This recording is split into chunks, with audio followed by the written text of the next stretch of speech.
सुप्रभातम बच्चों, आज हम लोग इस वीडियो के माध्यम से समास का अध्ययन करेंगे। तो आइए देखते हैं समास किसे कहते हैं और समास शब्द कैसे बना है और इसके भेद कौन कौन से हैं। तो ध्यान दीजिएगा, समास शब्द सम उपसर्ग पूर्वक अस धातु में घय प्रत्यय लगाने से समास बना है। यहाँ पर ध्यान दीजिएगा, समासन पद जो है ये सम उपसर्ग और अस धातु में घय प्रत्यय जब लगाते हैं तो बन जाता है समास। सम उपसर्ग पूर्वक अस धातु में घय प्रत्यय लगाने से क्या बनेगा? समास बनेगा। समास कैसे बनेगा? समास शब्द किस प्रकार से बना है? तो सम उपसर्ग और अस धातु और घय प्रत्यय लगाने से क्या बना है? समास बना है। अब यहाँ पर एक परिभाषा हम लोग देखेंगे कि समास किसे कहते हैं। अनेक पदानाम एक पदी भवनम समासा। अनेक पदानाम एक पदी भवनम समासा, यानी कि जब अनेक पदानाम, जब अनेक पद क्या हो जाते हैं? एक पदी, एक पद के रूप में बदल जाते हैं, इकट्ठा हो जाते हैं, तो उन्हें क्या कहते हैं? समास कहते हैं। अनेक पदानाम एक पदी भवनम समासा, जब अनेक पद मिल करके एक पद बन जाते हैं तो उसे क्या कहते हैं? समास कहते हैं। क्या कहते हैं? समास कहते हैं। और समसनम समासा, समसनम समासा अर्थात शब्दों के संक्षेपीकरण की प्रक्रिया को क्या कहते हैं? समास कहते हैं। संक्षेपीकरण, समसनम का अर्थ होता है संक्षेपीकरण। संक्षेपीकरण की प्रक्रिया को क्या कहेंगे? समास कहेंगे। जैसे यहाँ पर एक उदाहरण दिया गया है, हरिणा त्राता। हरिणा अलग है और त्राता अलग है और दोनों पद एक बड़ा पद है, लेकिन जब हम इसको क्या कर दिए? संक्षेपित कर दिए, छोटा कर दिए, हरित्राता लिख दिए, ड़ा का लोप कर दिया मैंने क्या विद्वानों ने किया। तो इस प्रकार से यहाँ पर जो हरित्राता होगा ये समास होगा। क्या होगा? समास होगा। और इसका जो है, इसकी परिभाषा हम लोग और अर्थों में देखने के लिए इस श्लोक का सहारा लेंगे। तो ध्यान दीजिएगा, विभक्ति लुप्यते यत्र, विभक्ति लुप्यते यत्र तदर्थ अस्तु प्रतीयते, तदर्थ अस्तु प्रतीयते, पदानां च एकपद्यं, पदानां च एकपद्यं च समासो अभिधीयते। अर्थात जहां पर विभक्ति लुप्यते यत्र, यत्र मीन्स जहां पर विभक्ति बने, विभक्तियों का लुप्यते मतलब लोप हो जाता है। जहां पर विभक्तियों का क्या हो जाता है? लोप हो जाता है। किंतु तदर्थ अस्तु प्रतीयते, किंतु उसका अर्थ तद धन अर्थ, तदर्थ बन जाएगा, तद बने उसका अर्थ माने रहता है, वही अर्थ होता है जो पहले होता है, उसके अर्थ में किसी प्रकार का कोई परिवर्तन नहीं होता है। और पदानाम चा एक पद्यम चा, पदानाम चा, चा मीन्स और, यहाँ चैक लिखा है, संधि विच्छेद करेंगे तो चा धन एक बराबर चैक हो जाएगा। तो चा मीन्स और, पदानाम माने पदों के, कई पदों के, एक पद्यम एक पद बन जाने को क्या कहेंगे? समासा, समास कहेंगे। सो अभिधीयते, उसे क्या कहेंगे? समास कहेंगे। यानी कि जहां पर विभक्तियों का लोप हो जाता है किंतु उसके अर्थ में किसी प्रकार की कोई कमी नहीं होती है, वही अर्थ रहता है जो पहले होता है। और कई पद मिल करके जब एक पद का रूप धारण कर लेते हैं तो उसे क्या कहते हैं? सो अभिधीयते समासा, उसे समास कहते हैं। अब हम लोग यहाँ पर एक उदाहरण के माध्यम से देखेंगे, जैसा कि हरिणा त्राता।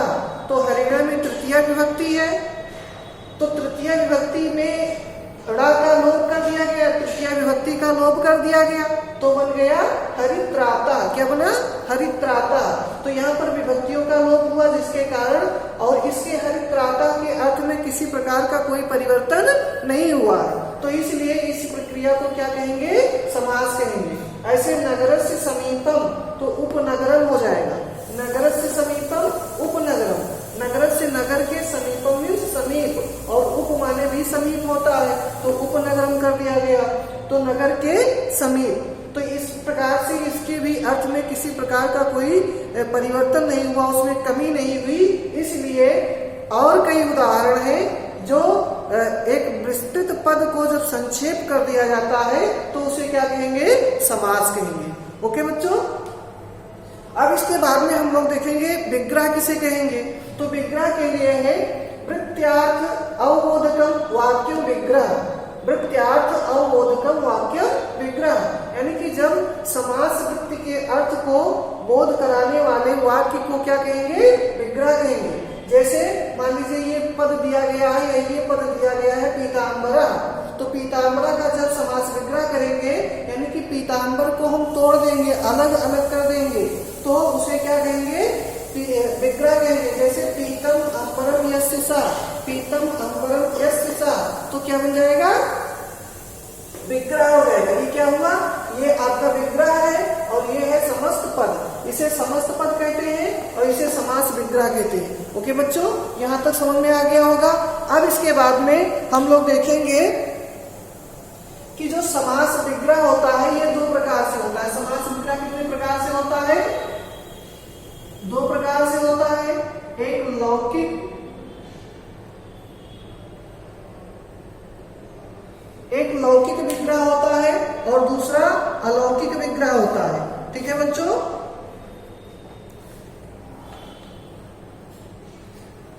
एक होता है लौकिक विग्रह और दूसरा होता है अलौकिक विग्रह। तो जैसे जो हम लोग ये विग्रह यहाँ पर पढ़े हैं, हरिणा त्राता नगर से समीपम पीतम अंबरम यस्य सा, इस प्रकार के जो विग्रह हैं वो लौकिक विग्रह के अंतर्गत आते हैं। किसके अंतर्गत आते हैं? लौकिक विग्रह के अंतर्गत आते हैं। लेकिन जैसे हम कहते हैं दशरथ से पुत्र, तो दशरथ से पुत्र हो जाएगा लौकिक विग्रह।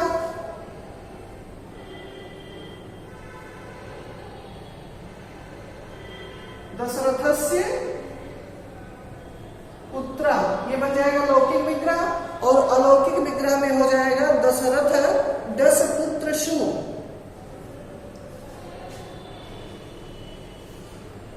दशरथ दस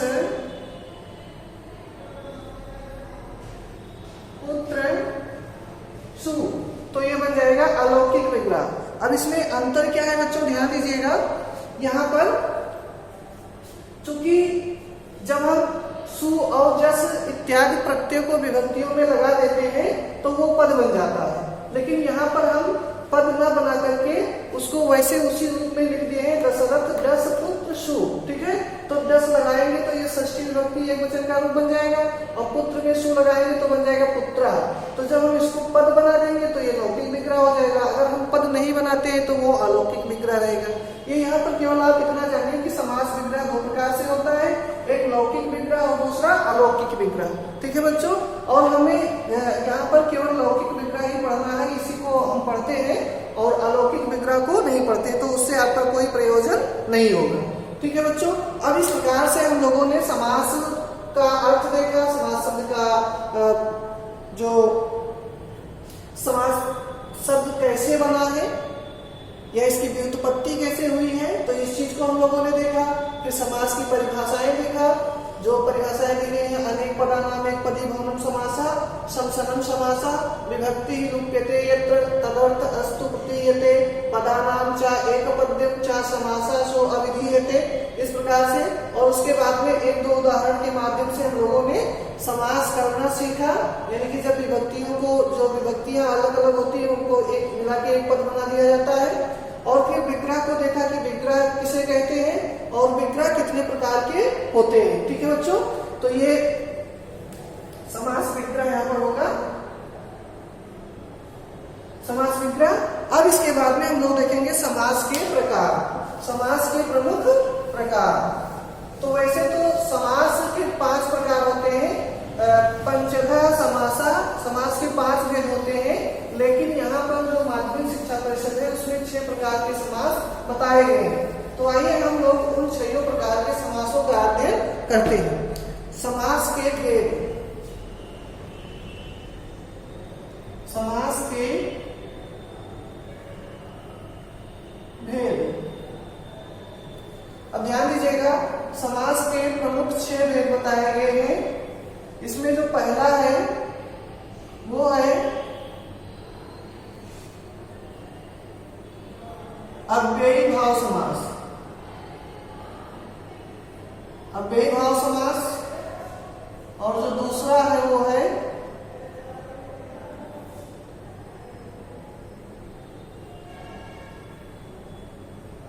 तत्पुरुष समास। तीसरा है कर्मधारय समास।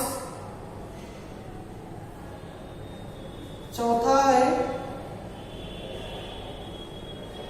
द्विगु समास। पांचवा है द्वंद्व समास।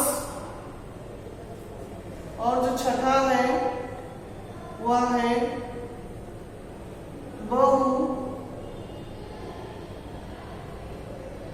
बहुव्रीहि समास।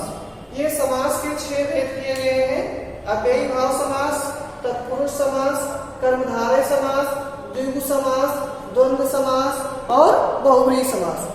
अब इस प्रकार से हम लोग देखेंगे कि अव्ययी भाव समास किसे कहते हैं, तत्पुरुष किसे कहते हैं, कर्मधारय किसे कहते हैं, द्विगु किसे कहते हैं, द्वंद्व किसे कहते हैं और बहुव्रीहि किसे कहते हैं। संक्षेप में हम लोग यहाँ पर जानेंगे। उसके बाद में प्रत्येक का अलग से एक वीडियो में प्रत्येक समास का अध्ययन करेंगे। तो ध्यान दीजिएगा, इसमें अक्सर प्रश्न ये भी पूछा जाता है किस समास का कौन सा पद प्रधान होता है। जैसे पद 4 ही होते हैं, 2 पद होते हैं, पूर्व पद या प्रथम पद। हम पूर्व पद लिखेंगे यहाँ पर, पूर्व पद और उत्तर पद। ये 2 पद होते हैं, लेकिन इनकी प्रधानता के आधार पर इनके 4 भेद हो जाते हैं। कितने भेद हो जाते हैं? 4 भेद होते हैं। जैसे उसमें पहला जो है वो होगा पूर्व पद प्रधान, पूर्व पद प्रधान। दूसरा हो जाएगा उत्तर पद प्रधान।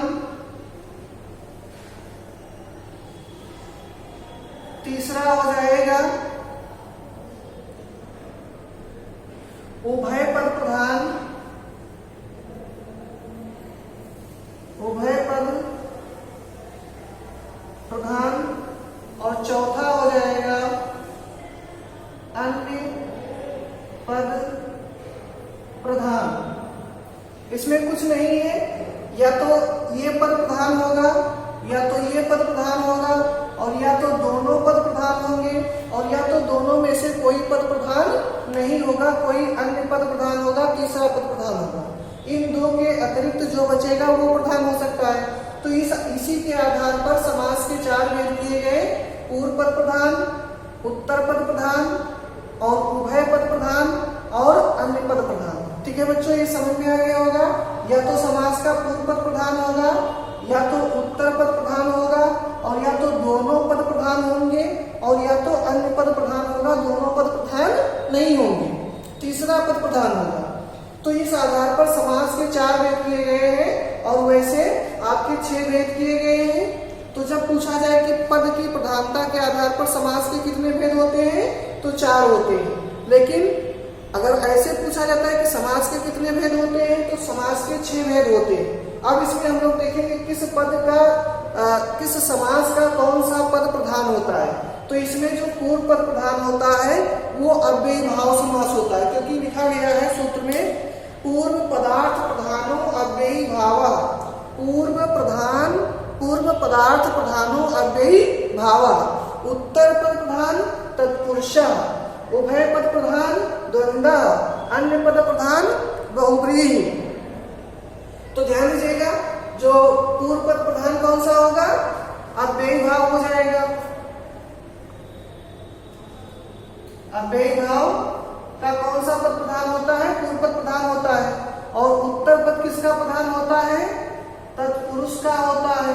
तत्पुरुष का कौन सा पद प्रधान होता है, उत्तर पद प्रधान होता है।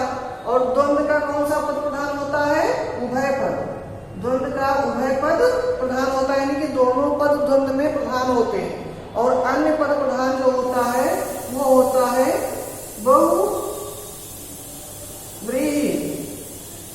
बहुव्रीहि समास का अन्य पद प्रधान होता है। जैसे ध्यान दीजिएगा, अव्ययी भाव का कौन सा पद प्रधान होता है, पूर्व पद प्रधान होता है। तत्पुरुष का कौन सा पद प्रधान होता है, उत्तर पद प्रधान होता है।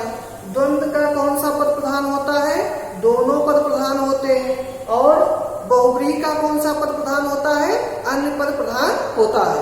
अब इसके बाद में हम लोग अगले वीडियो में प्रत्येक का विस्तृत अध्ययन करेंगे। ओके बच्चों, और जो ये दो बचे कर्मधारय और द्विगु, तो कर्मधारय और द्विगु को तत्पुरुष का भेदोपभेद माना जाता है, क्योंकि इसमें भी उत्तर पद प्रधान होता है और ये जो कर्मधारय होता है ये विशेषण विशेष होता है, इसमें विशेषण और विशेष होता है, विशेषण विशेष कर्मधारय है। और द्विगु का संख्यावाची, यानी कि जो संख्यावाची पद होते हैं वे द्विगु समास होते हैं। ओके बच्चों, तो अब इसके बाद में हम लोग प्रत्येक का अध्ययन अगले वीडियो में करेंगे। वीडियो समझ में आ गया होगा, यदि नहीं समझ में आया होगा तो आप बैक करके दोबारा पुनः देखेंगे, और अंत तक वीडियो को देखने के लिए बहुत बहुत धन्यवाद।